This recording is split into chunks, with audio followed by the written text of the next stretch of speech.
Alright, so UFC 310 just wrapped up, and well, you already know the result if you've clicked on this video. Pantoja submitted Kai Asakura in the second round. Kai Asakura, he had his moments on the feet. He hit Pantoja with a few good knees to the body, to the head at points. But, Pantoja also cracked Kai on the feet. He hit him with this nice left hook in the first round, and after that, it was just kind of like a pure domination by Pantoja. Nothing that Kai hit Pantoja with really seemed to faze him, which was a bit of a surprise to me because I thought, at least the body shots I thought would damage Pantoja, but that did not seem to be the case. And well, the question now is, what are we going to do with Pantoja? Because, of course, the next obvious fight is going to be the fight against Kai Kara-France, which I think is a rematch, if I recall correctly. I think Pantoja has a win over him by, guillotine or something like that, or rear naked choke. Kai Kara-France, I wouldn't say he 100% deserves that fight. Just like how Kai Asakura and Steve Erceg, when they got their title shots against Pantoja, they didn't really, deserve those fights either. But Kai Kara-France, he has that knockout win over Steve Erceg. Even though he's on a 1-fight winning streak, he should be on a 2-fight winning streak, a 2-fight winning streak because he got robbed against Emir Albazi. However, I think in Pantoja's case, there's a better fight for him that will do more for his legacy than another title defense at flyweight, which is, and please hear me out on this, the rematch against Deiveson Figueiredo at bantamweight. Now, we all know that Pantoja isn't going to get a double champ title shot. With bantamweight, they're doing Merab versus Umar. And I think that at bantamweight, if Sean O'Malley, because of the Dana White privilege that he has, if Sean O'Malley were to get a single win, he would get a title shot against the winner of Umar Merab, even though, Merab has dominated him. And Sean O'Malley, he really has 1.5 good wins because, Sean, he kind of robbed Petr Yan, and he has one really good win, which is the Aljo win. But I still think that they would, give Sean O'Malley that title shot. Even if Petr Yan were to get a win, I think bantamweight, the title picture there is going to be like those four: Umar, Merab, Sean O'Malley, Petr Yan. It's going to be kind of stuck with them. However, getting back to Pantoja, right? Since Pantoja, he probably can't pursue double champ status right now. The one thing that he can do to cement his legacy would be to win the rematch against Deiveson Figueiredo. And since Figueiredo is no longer a flyweight, he's a bantamweight now, Alexandre Pantoja maybe fight Deiveson Figueiredo in a non-title bout just to get that win back.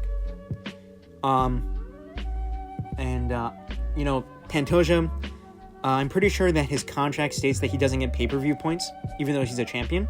So maybe, have Pantoja versus Deiveson Figueiredo at bantamweight as, the co-main event or the feature fight of, a stacked pay-per-view. Something like that. Because I don't know what else Pantoja can do to, boost his legacy at flyweight even greater. The problem is that,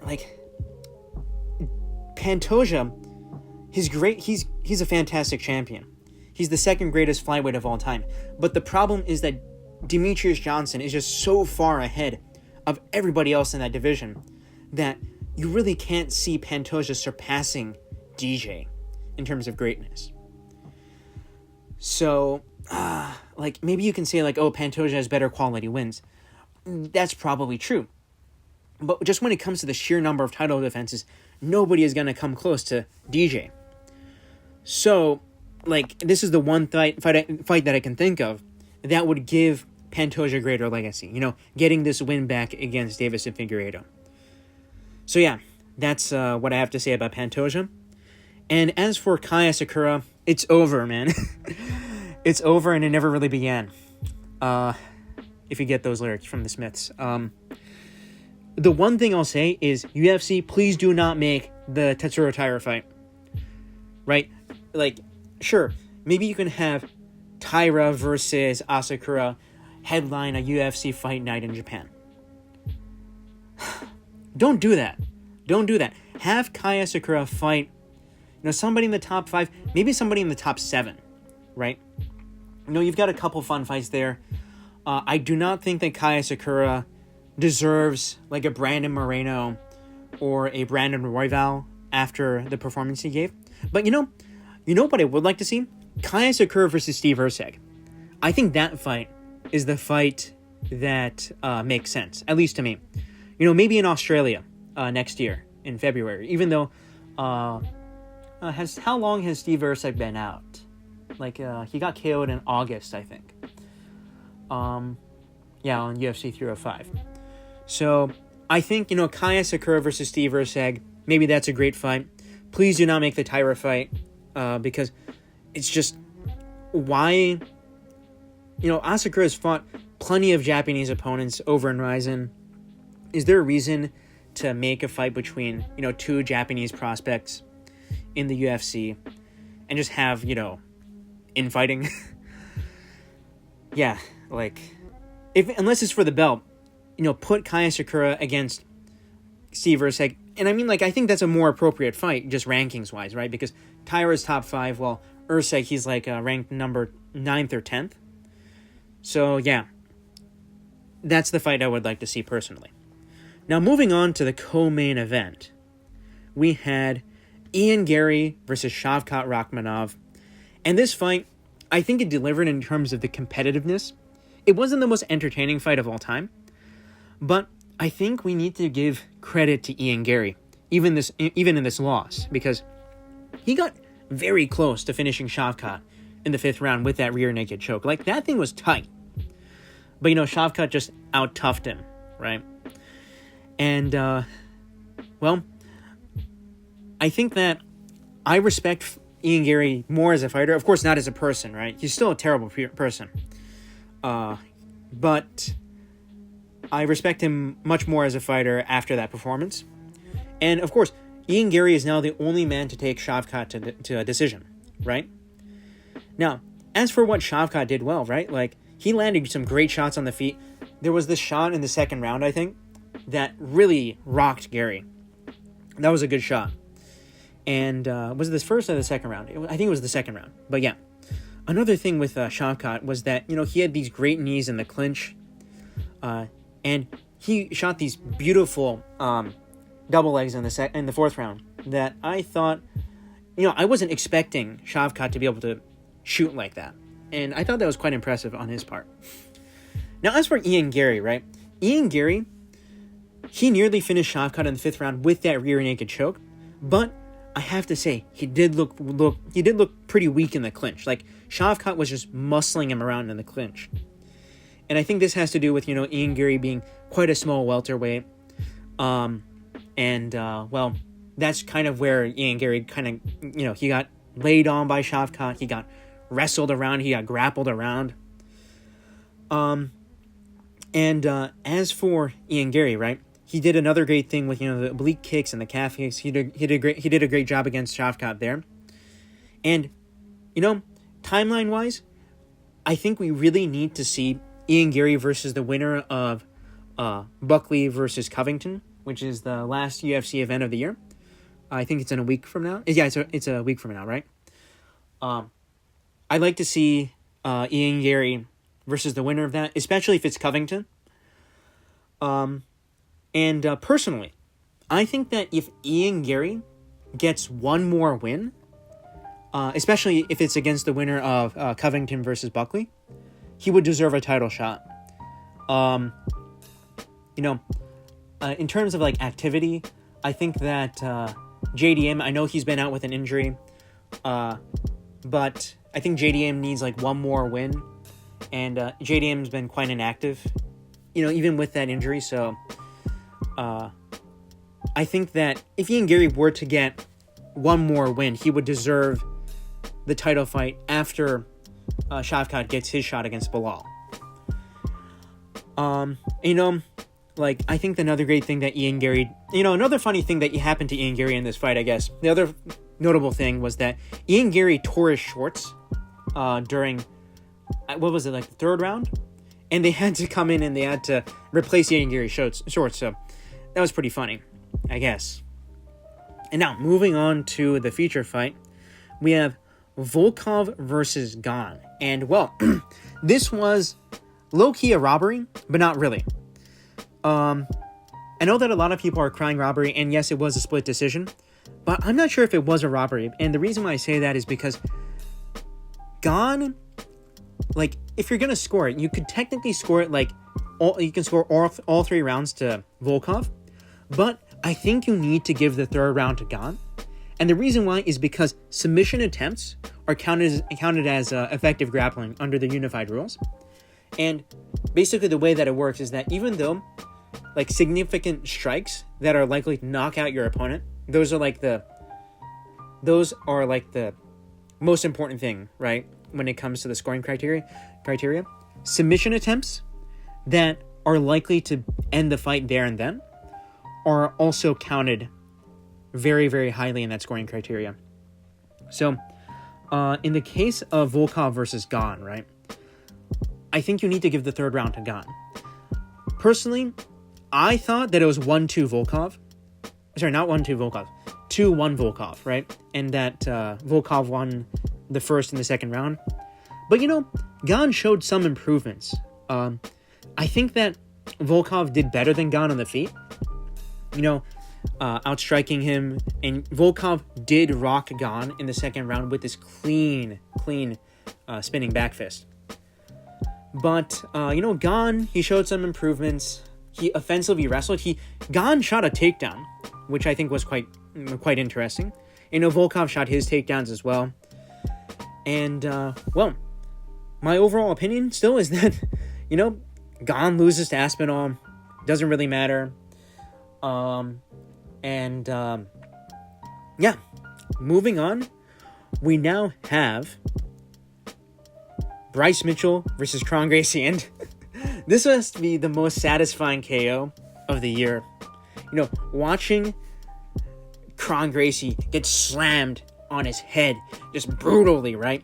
His head bounces off the canvas, and then Bryce Mitchell lands these brutal follow-up elbows. It was just so satisfying to watch. After watching this jiu-jitsu soy power bottom nerd just pull guard for 3 rounds straight, just watching him get slammed on his head and then knocked out, that was nice. And, there's not much else to say about that. I'm surprised that Bryce Mitchell did not get a performance bonus for this fight, because we'll be going over the performance bonuses at the end of the video. But I was satisfied. I was satisfied watching this jiu-jitsu nerd die. So, moving on to the rest of the fight. Well, we had Aljo versus Sterling. Not Aljo versus Sterling. Aljo versus Movsar, and that was a very close fight. I think that Aljo could have won the fight if he didn't get reversed and get his back taken and ground and pounded by. I think he fell into guard. Yeah, I think he fell into the guard. Anyways, Aljo lost the 3rd round by a razor's edge, and specifically he lost the second half of the 3rd round because Movsar, I think, landed a little bit more ground and pound. And that was disappointing because I picked Sterling. I was rooting for Sterling, but stuff didn't work out in the end. Still, it was a great fight from a grappling perspective. The grappling exchanges were very high level. Great back control from Aljo. And besides that, Themba Karimbo, the guy that The Rock bought a house for, he died. So, yeah. He died. Vicente Luque killed him. Vicente Luque clipped Themba and then choked him out after that. And that was on the prelims. And of course, I didn't include it here, but there was Du Hu Choi versus Nate Land, where that was a great fight, although it was quite one-sided. Doo Ho Choi just schooled Nate Landwehr for 3 rounds straight, which was quite surprising to me because Doo Ho Choi was the underdog. But, yeah, Doo Ho Choi, he did quite well. And the one other thing that I really want to talk about is the Anthony Smith versus Dominic Reyes fight. Now, this was sad. Watching Anthony Smith, like, it was pathetic. Like, Anthony Smith, he was, like, curled up in the fetal position, and Dominic Reyes was just, like, landing ground and pound, like, over and over and over again, while Anthony Smith was, like, cowering in the corner, being like, please don't hurt me, please don't hurt me. And just watching that was really sad. And I'm pretty sure that Anthony Smith, he, like, kind of half retired at the end of the fight. And, yeah, please, Smith, please, Anthony, like, retire at this point. Just, there's nothing left for Anthony Smith in the sport at this point anymore. I would not be surprised if he's unranked next week. And, yeah, still, I was happy with the result because, you know, Dominic Reyes, he's now on a 2-fight win streak. He's undefeated in 2024. But still, it was sad watching, you know, Anthony Smith. You know, he was crying. Anthony Smith was crying. And a lot of that had to do with his, you know, his coach/friend dying a few weeks out from the fight. You know, Anthony Smith was going into this fight also saying stuff like, I'm not here for the win, stuff like that. And I just thought, damn, that's sad. I hope that Anthony Smith, you know, everybody craps on Anthony Smith for, you know, being, for the whole on paper stuff. On paper, I beat John Jones, all that stuff. But still, you know, he's a family man. He defended his family against, you know, the home invader. And even though he's delusional and he is kind of pathetic, I feel sorry for him, man. And besides that, there was also, like, the Bryan Battle fight with Randy Brown. That fight sucked. That's why I haven't put it into my PowerPoint slides for this video. But that fight sucked, and Bryan Battle missed weight by 4 pounds, so screw him. And I think Bryan Battle, he should be forced to fight up at middleweight next time. 4-pound weight miss is just too massive. Anyways, when it comes to, like, the performance bonuses, of course, you had Pantoja. I'm glad that Pantoja's getting paid. And of course, you have, like, Vicente Luque just killing Themba Gorimbo, you know, choking him conscious, like, you know, like that. Then you, of course, had, like, Chase Hooper, who was also on this card. He armbarred Clay Guida. Honestly, I don't know why they gave the performance bonus to Chase Hooper and not to Bryce Mitchell. You know, considering, like, how rare slime KOs are. But still, I guess, yeah, that was in there. And then, of course, you have Kennedy Nzechukwu brutally chinning, what was this guy's name again? I forgot, who cares? He's going to be cut by next week. Yeah, you know, Kennedy Nzechukwu, sorry, I'm doing this all in one take. You know, he got a nice KO there as well. Great job. I hope he gets paid. And yeah, you know, that was like my post-fight ramble about UFC 310. Feel free to like, share, and subscribe. I know that I did this all in just one take. It's probably not the highest quality content that I can produce, but still, you know, it gets views. So that's why I've made this video. So, yeah, Asakura lost. It sucks. And I hope that Pantoja, you know, I'd like to see him fight Figueiredo again at bantamweight. That's like my main thing, I guess. So yeah, like, share, and subscribe if you want to. Goodbye.